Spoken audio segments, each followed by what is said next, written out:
everybody. My name is Leslie, Educational Services. And I'm Sarah Zills. I'm also a secondary education coordinator. Yes, and we are here to talk to you about extended school year because you know it's coming up. It's coming up, you guys.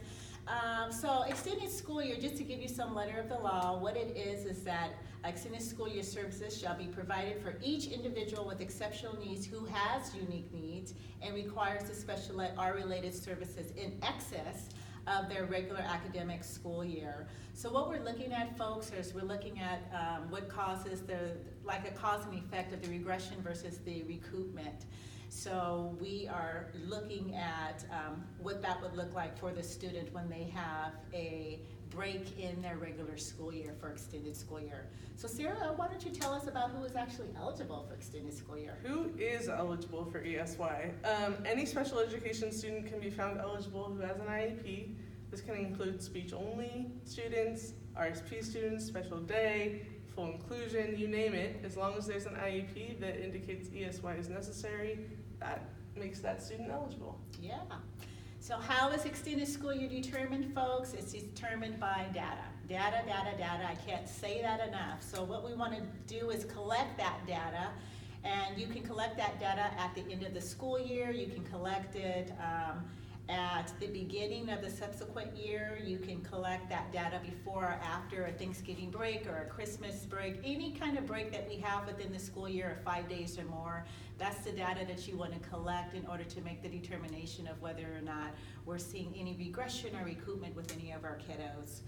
So what is extended school year? Just so you know, extended school year is actually maintaining what the student already knows. So it's not a time for students to be learning new skills because it's an extension of their regular year. What it is that we're looking at maintaining, teaching them the skills of what they already know so that as they go to their next school year, they'll be better prepared, okay?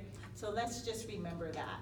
Another thing that we want to talk about is what extended school year is not. Sarah, what is that? It is not a mandated 12-month service for all students with disabilities. It is not required or intended to maximize educational opportunity to any students with disabilities. So like Leslie just pointed out, we're not looking to gain new skills.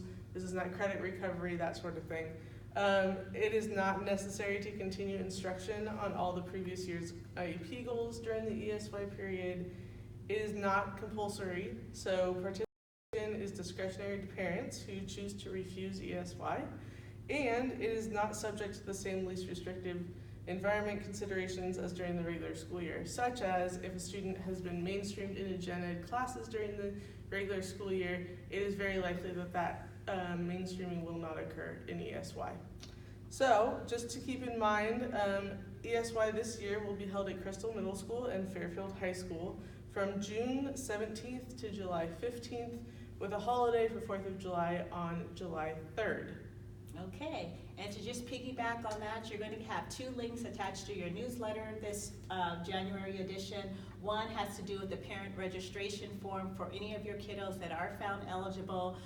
Please give them the registration form, and that will let us know whether or not they plan on sending their child to extended school year. And then you're also, once we get that form back from the parents, there's a step-by-step document that's also attached to the newsletter that explains to you on how to enroll your student into extended school year this 2020.